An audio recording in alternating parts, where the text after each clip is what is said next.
Well, thank you, Nasreen, for joining the author's table this morning, and I'm so pleased that you're here. So am I. It's wonderful to be here. Well, thank you so much. Now, Nasreen, now are there any authors in your family?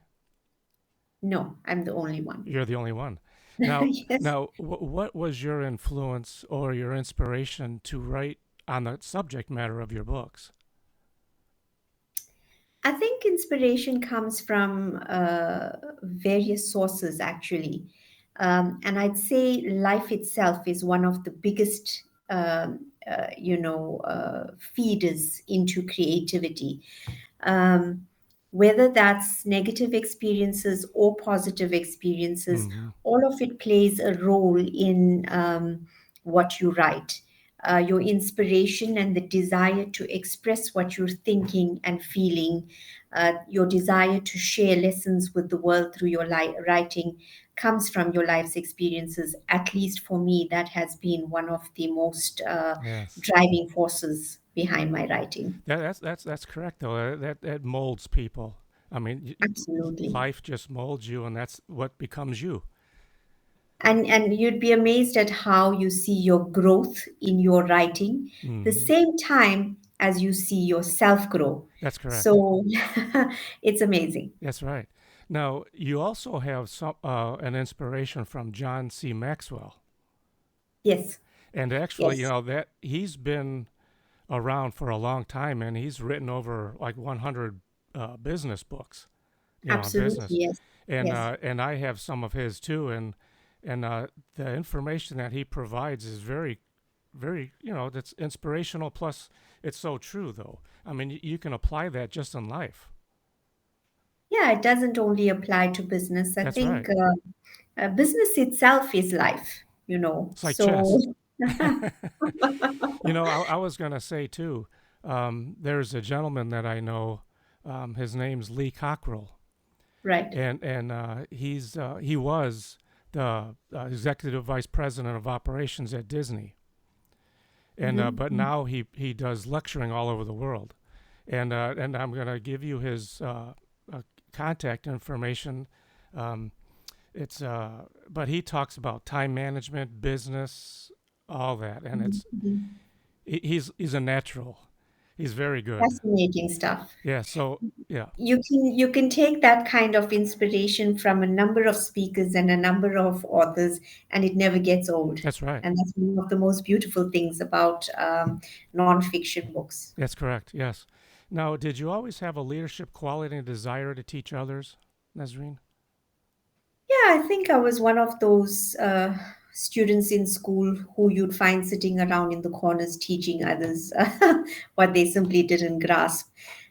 So you knew you were good at it from a young age. Mm, Um, the desire to write, I think, also, inculcated within me from a young age. So I always knew, but sometimes life takes over and you branch off into different directions because you must and not because you have to, that's not because you want to. right. But you kind of work your way back full circle and come back to what you love ultimately. And I've been fortunate to do that very early on in my life. So I'm Yes. very grateful for that. That's good. Now, before you published your first book, what steps did Mhm. you take to get it published? Well, you've got to, I always say that before you paint a wall, you've got to prime a wall. Otherwise, the paint doesn't look that good. That's right. That's right. Yeah, so I took some time to learn what it takes. And when you're entering the self publishing sphere, there's a lot more that goes into deciding so many factors that go into the making of a book. Hmm. And of course, you want to produce the best product ever. You want your readers to read your book. So you've got to learn how what goes into it and how do you achieve that. And one of the most important things you can learn is cover design, marketing, um, all those things that authors actually don't want to do are the things that you must learn to do. And those can be the Um, most critical part too. yes, it is critical. What's the Hmm. point of writing a book that doesn't sell? That's right. Absolutely. Yes. you Well know. said. Uh, if it's going to sit on your shelves in boxes and it's not going to reach a shelf or a reader's bookshelf, then what was the point? That's right. Except, of course, your own growth and development. Right. Yes. Now you currently have 9 books. Is that correct? I'm editor to as many as 25 books, and I've co authored about nine of them. Wow. Very good. Yes. Now you also you're very motivational. You're business driven. You're time management and uplifting. So let's talk about the leadership diary. The leadership diary was actually part of a leadership program that I attended while I was teaching, school, mainstream school. Mm-hmm. A coach by the name of Dr. Farooq Sensi actually gave us that as a challenge in our leadership program. He gave us a month to write a book, and we had to come up with a unique way to sell leadership, Mm-hmm. and we did that through storytelling. So the Leadership Diary is one of those books that deliver the principles of leadership through storytelling. I can't call it completely original, obviously, because we've had to borrow from John C. Maxwell's Mm-hmm. 21, rules of leadership. But the stories we deliver are certainly unique, and they are certainly original. They are original, and we found a unique way to deliver it to an audience, and it clicked. Nice. Very nice. Now the 7 ways to lead yourself and others, stories that will shape the way you lead. Let's talk about that one. That sounds very interesting. That is precisely also based on stories of leadership, Mm-hmm. because those of us that were writing it came largely from the corporate sector, the education corporate sector. We had access to students' experiences, and we had access to our own experiences within the work sphere that we could bring to the audience without needing to research it any more than it needed. Mm-hmm. All we had to do was go back into our experiences, marry it with the leadership laws, see how they fit in, and bring it to the audience. So that was another book that was extremely unique and easy to deliver. Yes. Now this other one is called "Ignite the Champion Within and Inspire Others to Begin." I love that title. Yeah. Can you talk about that one, please? That sounds very interesting. That one is the book of original quotes. Um, it's a sum of 100 quotes that I had written down during the course of my working career, and that must have spanned about 10 years or so.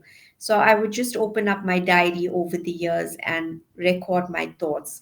And then one day I said to myself, well, if I am going to go solo with a book, this would probably be an appropriate one Mm-hmm. to go solo with. So I compiled those quotes, and of course, I let the audience in on some personal stories. Because, as you know, and as my coach taught me as well, he said one of the best ways of connecting to your reader is storytelling. Whether you're delivering a speech, a presentation, or writing a book, if you're not prepared to be vulnerable and share your stories with the readers, then you don't have much scope in the Right. business of writing. That's correct. So that was what I did. I took those quotes, I went back into life's experiences, and I delivered it to the audience. And obviously, that one became a bestseller as well. Oh, very One of good. them. Congratulations. See, that's how things happen, though. It's you've had those that information for a while, then you just brought it forward, and people can use that too. There's something about authoring a book that I don't think many people pay attention to. When the time is right, Mm-hmm. it's right. That's right. You could have this desire to write something for a year, 2 years sometimes, and you come up with an either idea here and a fragment of it there. Uh, but when you bring it all together, it's sort of like stirring a pot with the perfect number of ingredients. So when a book's time has arrived, you will know. Mm-hmm. Exactly. To a certain degree, it's a spiritual experience as well, I find. Yeah, Um, I've had that same experience with me. You know, the like the books that I have too. They were always, it was planned, but the timing wasn't right, and mhm, I knew exactly when I was going to start it. mhm, Because mhm. there was like 3 years possibly. I was saying, oh yeah, I'll do it this year. Right. Next year, I'll do it this year, and then finally it just happened. And then Yes, I because I kept everything in a folder, right. and when I opened it up, and I just knew it was time, and then I got it done, and then the other three just started. It was just Oh, yeah. it just happened. And when it happens, it's a beautiful thing. It's Hmm. almost as if it's being done for you Exactly. and it's not you doing it. See, you're a good speaker. See, I know exactly what you mean. See, that is awesome. That is so Yeah, true. thank you. Of course, Thank you. absolutely. Now let's talk about the time management and organization, and this one's called Nasreenology Daily Planner. Now, what is that exactly? Um, I think the question that you get from newbie authors, and I think you'll agree with me, where do you find the time to write? Hmm. You That's know, how do I manage a family and work and put this book out that I desire to put out? hmm And some simple strategies are needed. And it's a little bit of art and science. And so that is a little journal that I put together that teaches while journaling, the concepts of block block booking for hmm timing, Yes. making an appointment with yourself, so to speak. Time management. Absolutely. I Hmm. call it making an appointment with Oh, yourself because it is kind of me time. that's correct. Yeah, you need to find that time for yourself. And it's not just about sitting down at your laptop and writing, because I don't think you can have that kind of day every day unless you are in the throes of writing a book that is flowing. But if it isn't, there is no time to keep the laptop closed. That's no time to keep your journal closed. That's no time not to read a book. That's no time not to get into some poetry, because all of that goes into priming that wall that I'm talking about Hmm. for that book that is coming. All these activities sort of prepare you for that moment in which you realize that the time to write that book has arrived. You're prepping for that time. Absolutely. Hmm. So that little book is just a reminder, and also, the theory that goes behind time management, to sort for authors to sort of get in there and get with the program for a number of days, so that they can start feeling like authors. Hmm. They can start feeling like they're working towards something. Because as an author coach, and I've coached a number of authors into writing their books, this is one of the prime problems, or challenges, I should call it, that authors experience. I say, I want a book from you within 3 months, and they ask me, how? Yes. You Yes, know, they can be overwhelmed and feel that yes. pressure to write something. Yeah. But I think the important question for a lot of newbie authors is, how badly do you want it? Hmm. How badly do you want to see this cover that you have in your mind come to fruition? How badly do you want to see yourself in at a book launch, at your own book launch? hmm How badly do you want to see your book on a bookshelf? That's correct. So you have to let them know that, like you were saying, you have work, you have other responsibilities with family, so you got to find that little time for yourself to to to build that, and then it'll happen. But yeah, it's overwhelming. It's like when you throw that at them, it's like that writer's block, and all of a sudden it closes. They can't function. You Yeah, know. writer's block is the other big challenge. Hmm. But I always encourage my authors, if you can't write for a day, I understand, a week, okay. But when it goes beyond a month, 2 months, 3 months, it means that there is something brewing, something else brewing. And that's normally a health issue. Mm-hmm. And that's where you need to go and look. Because especially if you're in your early 30s, late 30s, 40s, you need to be taking care of your health in any way. Could it just be an energy problem? Could it be that you're lacking some important nutrients that are not allowing you to write? You feel tired, you don't feel energetic, you don't feel like you want to do this, yet you want to do it.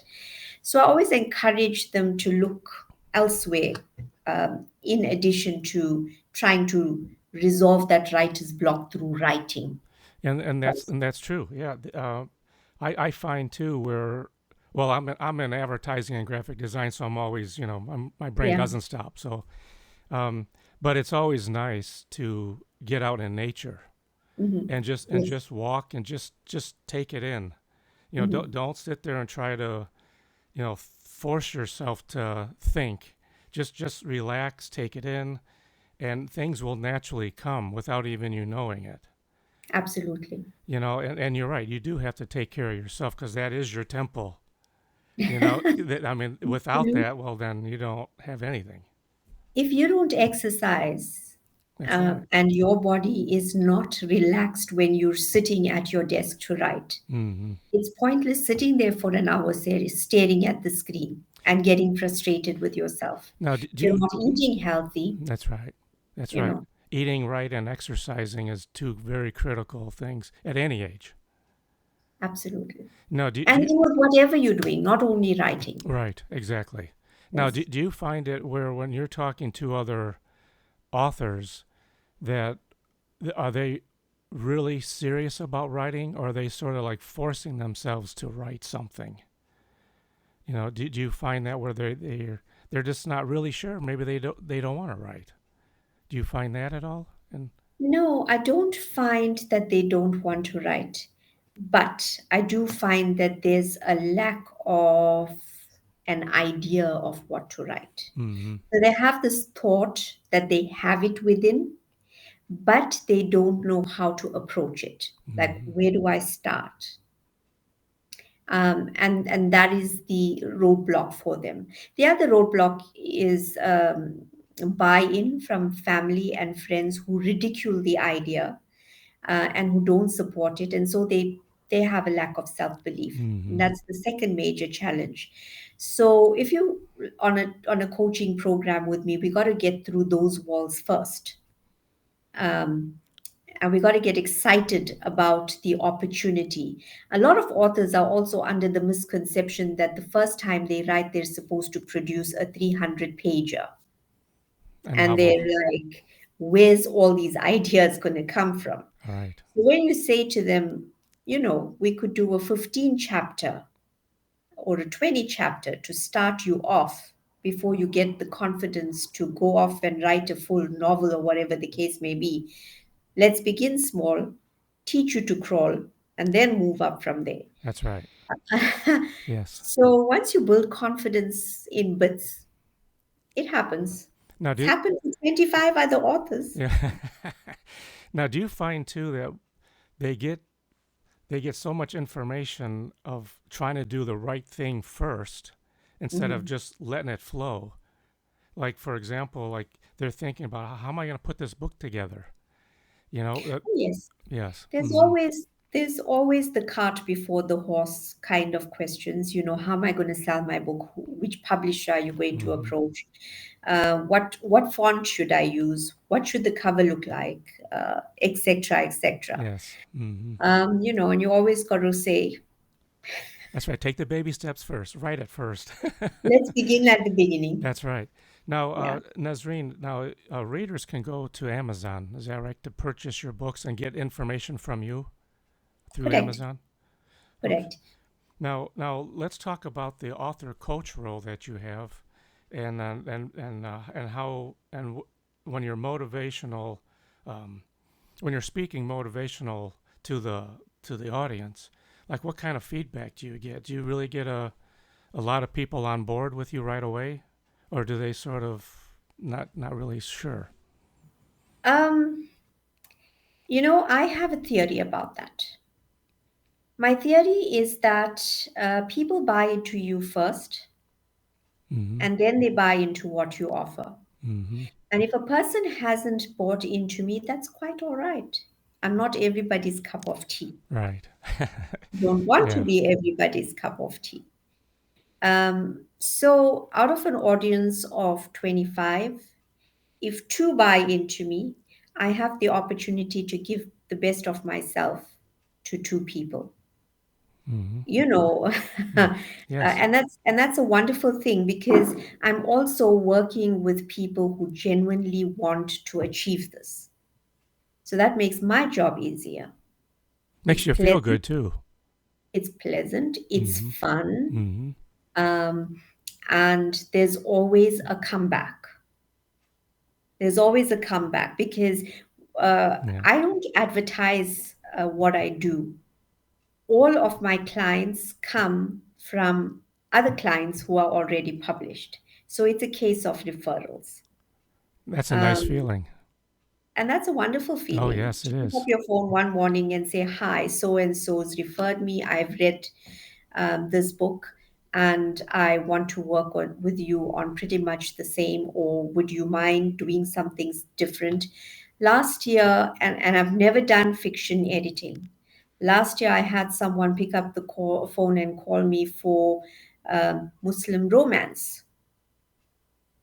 I was like, never done that before, but willing to try if you're willing to give me a chance. Always the first time, right? And always the first time. Mm-hmm. Guess what? You It got succeeded. it got a fork fees. Say that again. It got a fork fees. It made it to the fork keys. Is it Wow. fork keys or fork keys? I think it's fork keys. No, Yes. well, refresh my memory. What does that mean? It means that this book has now gone international. Oh, It's won awards. congratulations. Um, That is fantastic. and the book is about to be published in the United States Oh, that is wonderful. within a year. That's a pat on the So back. yeah, That's it's a awesome. wonderful, wonderful feeling that you helped someone get there. I mean, it's the it's what you provide, and people take that, and it's very crucial on how you present it. And do you walk them through that whole process as well till to the very end, or is it just the beginning, kind of just to get them going? It depends on what they want. Yeah. If at some point they say you don't need to hold my hand anymore, I've got it from here. This particular client is good at marketing. Okay.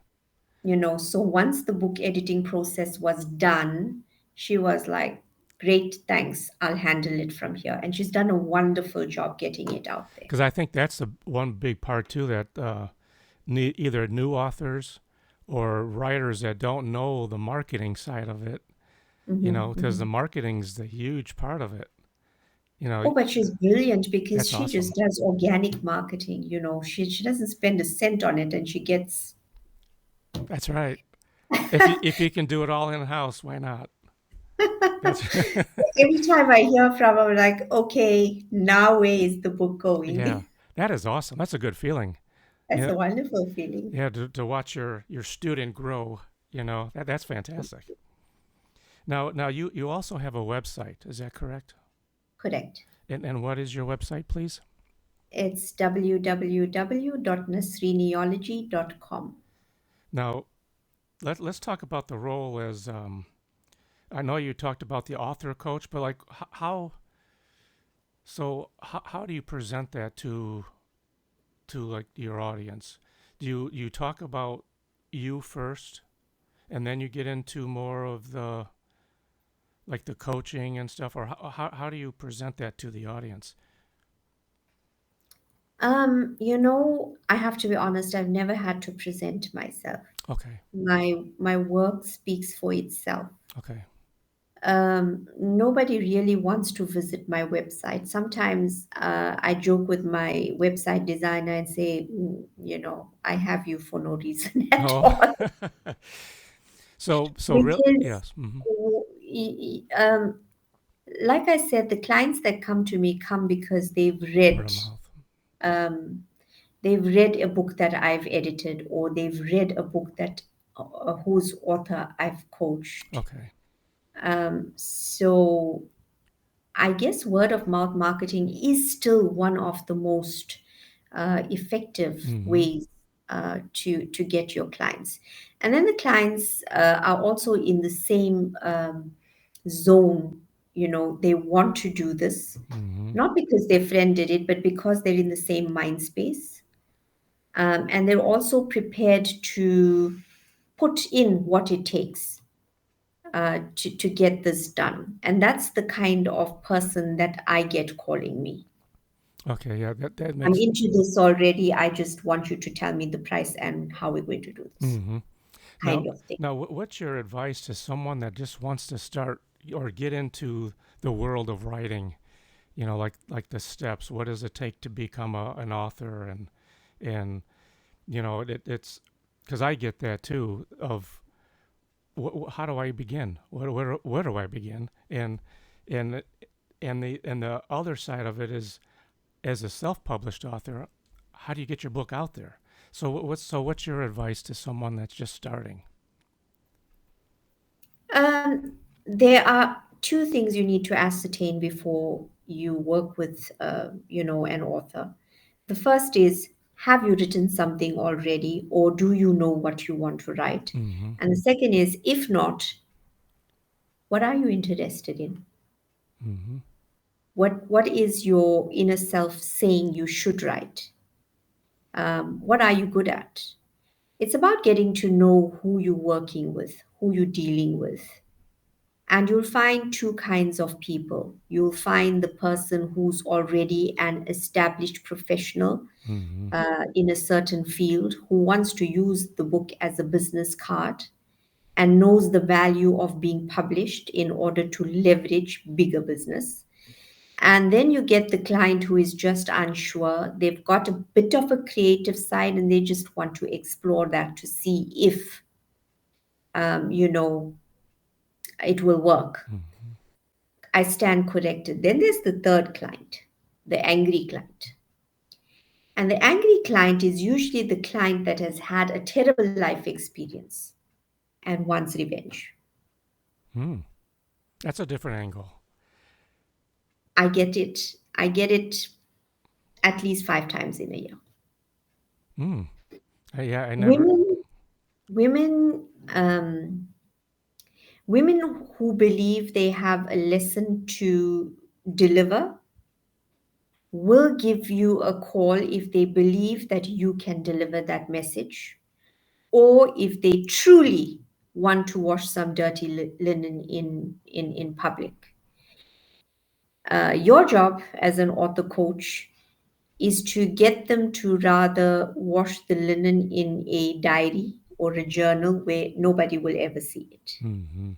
and then to work from there to produce a book that is digestible in a digestible language, Right. Yes. um, Yes. and which really and truly does teach a lesson. Yes. And this has been my kind of clientele. So books like those reach the shelf through a different coaching system. Um, and books like the ones where authors are sure or have a subject matter expertise already have a different um, coaching flow. When it comes to the subject matter experts, you look at what their talents are. Mm-hmm. You go into their core message and what they want to deliver and why. The purpose is always very important. And then you go into helping them to structure that book and now add meat to that book. Now, do you have to when they're done? Do you sort of have to like approve the final kind of piece to make sure that it's Oh, what yes. I did? You know. Oh, yes. Okay. We go through, I have a team that I work with as well. I have a proofreader on Mm. my team. I have a cover designer on my team. I also personally go between the author and myself with shaping up that Mm-hmm. book. So it goes through at least 5 edits before it's ready to go to a printer to print or to a publisher to look at. Of course, then comes the process of actually approaching publishers, helping them get their query letters done, helping them talk to publishers, set themselves up for a meeting, priming the wall. Yes, yes. Because you've got to become this author before you've got the book in your hands, you know. And plus too, you want to make sure you know it's when it's all done and said, you can put your name of approval on it. You know that it's ready to go. Oh, yes. And you learn from your lessons. Mm-hmm. Sometimes you have second language English speakers Yes, come to you with the need to do a book. And you do what you need to do to get it to a standard. And then they get their first public interview. And sometimes you're like, okay, great. They've primed the wall. And mm. sometimes you're like, this is not happening. Oh, jeez. Hope not. Hope So, not. you kind of learn your lessons Oh, as an sure. editor or the coach along the way as well, That's correct. Yes. Um, now, you do you have any events coming up, Nasreen? I don't have any events per se, Mm-hmm. but if I may, yeah, writing or editing that first Muslim romance was a huge inspiration for me. And because it's an emerging market, um, I have decided to actually explore the genre. Hmm. And I'm pleased to announce that the book is 2 chapters away from being completed, Oh, excellent. is Excellent. based on a true life story. And I hope I am going to be presenting a unique book that I hope audiences from all walks of life will pick up because, in writing a fiction book, you're also delivering life's lessons as well. That's right. Now you're thinking maybe what, February possibly? We're looking at around that time as well because it'll give us time to edit, Sure. market, That's see which publisher bites. that's exciting. Yeah, I was and because I was going to ask you, are you in the process of writing? And so yes, you are. I That's am awesome. very much That's in the awesome. process of It's finishing that up. it's exciting, isn't it? I mean, it's really something to. I mean, it's that feeling of you're creating something and you're getting that far from having it out there for everybody to enjoy. You know, Yeah, that's yeah. awesome. What I've done this time is I've had my beta readers in place while writing, Hmm. um, and the response has been positive, and I'm very, very excited. So did you find out that that was actually easier to do than at the end? You know, having them edit everything like at the end. Did Yes, because it's not the edits that I'm looking for. It's buy-in. mm, It's buy-in. I'm looking to see if a variety of audiences. A Muslim romance does not necessarily mean that my audience needs to be Muslim. right. When we edited Kismet for Roses to Blossom, we thought we were just talking to a Muslim audience until we had feedback from a non-Muslim audience who came back and said, "Well, could you at least give us, the meaning of some of the words you've used? Oh, Because we read a beautiful book, but we're a little yes. bit lost." Yes. And then we realized that we actually need to talk to a wider audience. Because So everyone can testing relate the to that. waters, yes, Hmm. testing the waters is a good idea before you get into the final throes of editing and shaping up a book. That's correct. Yes. That's that's Mhm. that's fantastic. Congratulations on that. Thank you And so and much. and, and please keep me up to date with that too. That's wonderful. Will do. I look forward to you getting a copy of your Oh own. well, thank you so much. That's wonderful. And I again I thank you so much, Nazreen, for taking the time this morning And congratulations on that book Thank you and, so and, much. and everything that you do. And I wish you the very best. And I'll be looking forward to hearing from you. Thank you so much. We'll keep in touch. Thank you so much. Thank you. You have a wonderful day. And you. Thank you. Bye Bye bye. bye.